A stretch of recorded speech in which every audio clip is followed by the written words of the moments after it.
Understand and participate in change management processes. Change is the addition, modification, or removal of anything that could have a direct or indirect effect on services.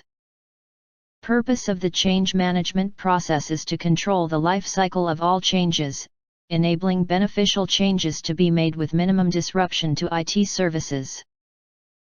The person or group who authorizes a change is known as a change authority.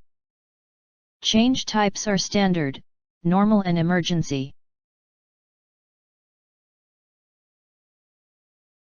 Standard changes are pre-authorized and implement without additional authorization. For example, OS upgrade, deploying patch, setting up a user account. Normal changes are authorization-based and low risk.